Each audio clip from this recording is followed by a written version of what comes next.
Hi friends, I am Karthik from Urbanspace Builders. So, இன்னைக்கு நம்ம பேச போற டாபிக் என்னதுன்னு பார்த்தோம்னா bio-septic tank. இந்த bio-septic tank கடந்த 1.5 வருஷமாவே நம்ம வீட்டுக்குலாம் யூஸ் பண்ண ஆரம்பிச்சாச்சு. ஸோ இந்த bio-septic tank நம்ம வீட்டுக்கு யூஸ் பண்ணலாமா வேணாமா, அதோட அட்வான்டேஜஸ் என்ன, டிஸ்அட்வான்டேஜஸ் என்ன, அப்படி எல்லா விஷயத்தையும் இந்த வீடியோவில் நம்ம டீட்டெயிலாக டிஸ்கஸ் பண்ண போகிறோம். ஸோ வாங்க பார்க்கலாம்.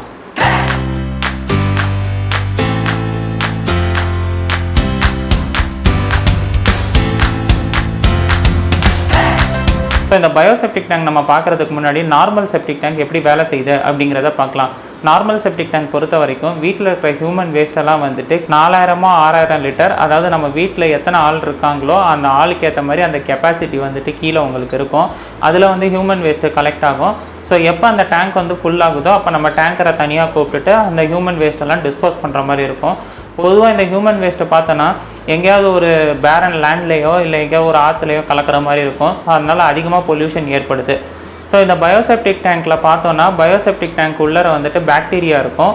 அந்த பாக்டீரியாவுக்கு வந்துட்டு நம்ம ஹியூமன் வேஸ்ட்டை வந்து ஃபுட்டாக அனுப்பும்போது அது என்ன பண்ணுன்னா சாப்பிட்டுட்டு அந்த சாப்பிட்ட ஃபுட்டுக்கு அது வந்துட்டு கேஸ் அப்புறம் தண்ணி வந்து நமக்கு கொடுக்கும். ஸோ அதுலேருந்து வர்ற தண்ணியை வந்துட்டு நம்ம கார்டன் பர்பஸுக்கு அப்புறம் வாஷிங் பர்பஸுக்கு யூஸ் பண்ணிக்கலாம். இதுதான் நார்மல் bio-septic டேங்க்கில் நடக்கிற ஒரு சிம்பிளான ப்ராசஸ். இந்த நார்மல் செப்டிக் டேங்க் பொறுத்த வரைக்கும் அதுக்கு தேவைப்படுற ஏரியான்னு பார்த்தோன்னா நம்ம வீட்டில் எத்தனை பேர் இருக்காங்களோ அதுக்கேற்ற மாதிரி அந்த டேங்கோட கெப்பாசிட்டி தேவை. ஏன்னா அடிக்கடி வந்துட்டு அந்த டேங்கரை கூப்பிட்டு வந்து நம்மளால் க்ளீன் பண்ண முடியாது. நார்மலாக ஒரு 4 மெம்பர் கொண்ட ஃபேமிலி பார்த்தோன்னா தோராயமாக ஒரு 6000 லிட்டர்ஸ்லேருந்து 8000 லிட்டர்ஸ் வரைக்கும் அந்த டேங்க் கெப்பாசிட்டி இருக்கணும். அது வீட்டில் வந்துட்டு எங்கேயாவது ஒரு ஏரியாவில் வந்துட்டு கிளியராக பிளான் பண்ணிவிட்டு அவ்வளோ பெரிய டேங்க் நம்ம வந்து கட்டுற மாதிரி இருக்கும். ஸோ ஏரியாவும் நமக்கு ஆப்வியஸாக வந்துட்டு நிறைய வேஸ்டேஜ் ஆகும். இந்த bio-septic டேங்க் பொறுத்த வரைக்கும் உள்ளரே வந்துட்டு டே டு டே வந்து ப்ராசஸ் நடக்கிறனால, அதாவது ஹியூமன் வேஸ்ட்டு கலெக்ட் ஆகி உடனே வந்துட்டு பாக்டீரியா வந்து ஃபுட்டு சாப்பிட்டுட்டு அதுலேருந்து நமக்கு கேஸும் தண்ணி தர்றதுனால இவ்வளோ ஏரியா வந்துட்டு அதுக்கு தேவைப்படாது. ஆனால் அது போக வந்து நார்மல் செப்டிக் டேங்க் மேலே வந்துட்டு ஒரு ஓப்பன் மாதிரி நம்ம கொடுக்கணும். அப்போ தான் வந்துட்டு டேங்கர்லாம் கூட்டிகிட்டு வந்தால் அதுலேருந்து நம்ம வேஸ்ட்டெல்லாம் வந்துட்டு வெளியே அனுப்ப முடியும். ப்ளஸ் ஏதாவது ப்ராப்ளம்னாலும் நம்ம உள்ளர போய் செக் பண்ண முடியும். ஆனால் இந்த bio-septic டேங்க் பொறுத்த வரைக்கும் என்ன பெரிய அட்வான்டேஜ்னால் நம்ம ஒரு இடத்துல அதை கார்னரில் ஃபிக்ஸ் பண்ணிட்டோன்னா கம்ப்ளீட்டாகவே வந்து க்ளோஸ் பண்ணிடலாம். ஈவன் மேலே வந்துட்டு செடி வைக்கணும் அந்த மாதிரி வைக்கணுன்னாலும் நம்ம வச்சு வளர்க்க ஆரம்பிக்கலாம். ஸோ ஒன் டைம் அதை வந்து உள்ளர ஃபிக்ஸ் பண்ணியாச்சுன்னா பெர்மனெண்ட்டாக வந்துட்டு நம்ம மேலே வந்துட்டு க்ளோஸ் பண்ணிடலாம். ஸோ இது ஒரு அட்வான்டேஜ் நம்ம நார்மல் செப்டிக் டேங்கை கம்பேர் பண்ண போகுது. bio-septic டேங்க் பொறுத்த வரைக்கும் நம்ம முக்கியமாக கவனிக்க வேண்டியது என்னதுன்னு பார்த்தோன்னா பாக்டீரியா இருக்கும். அந்த பாக்டீரியா வந்துட்டு நம்ம டேங்க் எப்போ கட்டுறோமோ அப்போவே வந்துட்டு உள்ளர அனுப்பிடுவாங்க.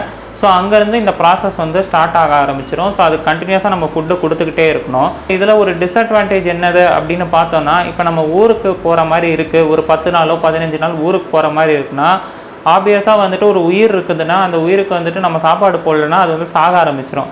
அதே மாதிரி தான் இந்த பாக்டீரியாவுக்கு வந்து ஃபுட்டு கிடைக்காதப்ப அது வந்து சாக ஆரம்பிச்சிடும். ஸோ அந்த மாதிரி பட்சத்தில் என்ன ஆகுன்னு பார்த்தோன்னா ஸ்மெல் வந்துட்டு ரிவர்ஸ் அடிக்க ஆரம்பிக்கும். திரும்ப டாய்லெட்லேயும் வந்துட்டு ஸ்மெல் வர வாய்ப்புகள் இருக்குது. ஸோ அந்த மாதிரி சமயத்தில் என்ன பண்ணணும் அப்படின்னு சொல்கிறாங்கன்னு பார்த்தோன்னா, ஊருக்கு போயிட்டு வந்துட்டு சப்போஸ் நமக்கு வந்துட்டு கீழே இருக்கிற பாக்டீரியா செத்துருச்சு அப்படிங்கிற டவுட்டு மாதிரி இருந்ததுன்னா என்ன பண்ணணும்னா டாய்லெட்டை ஃப்ளஷ் மூலியமாக வந்துட்டு ஒரு சின்ன பாக்டீரியா பேக்கெட் விற்கும். அந்த பாக்டீரியா 50 கிராம்ஸ் 100 கிராம்ஸ் அப்படின்பாங்க. அதை ஃப்ளஷில் நம்ம உள்ளர விட்டுட்டோன்னா அகெயின் அந்த பாக்டீரியா வந்துட்டு நேராக சம்புக்கு போயிட்டு அதுக்கான ப்ராசஸை வந்து திரும்ப வந்து தொடங்க ஆரம்பிச்சிடும். ஸோ இந்த பாக்டீரியா பற்றி பார்த்தோம். பாக்டீரியா என்ன பாக்டீரியா உள்ளர யூஸ் பண்ணுறாங்க அப்படின்னு பார்த்தோன்னா அனரோபிக் பாக்டீரியா அப்படின்னு சொல்கிறாங்க.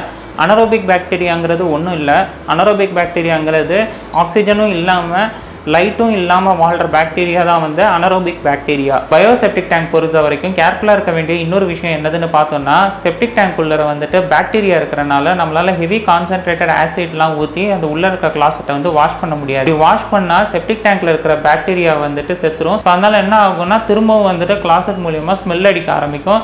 ஸோ இந்த ஒரு விஷயத்தில் நம்ம ரொம்ப கேர்ஃபுல்லாக இருக்க வேண்டியது இருக்கும். ஈவன் நார்மல் செப்டிக் டேங்க்கில் கூட இந்த பேப்பர் போடுறது, சானிட்டரி நாப்கின் போட்டு ஃப்ளஷ் பண்ணுறது அந்த மாதிரி பண்ணக்கூடாது. இந்த bio-septic டேங்க்ங்கிறது புது டெக்னாலஜி கிடையாது. ஆல்ரெடி வந்து நம்ம இந்தியன் ஆர்மியில் பார்த்தோன்னா கடந்த 25-30 வருஷமாக வந்து இந்த bio-septic டேங்க் ஆர்மியில் வந்து யூஸ் பண்ணிகிட்டு இருக்காங்க.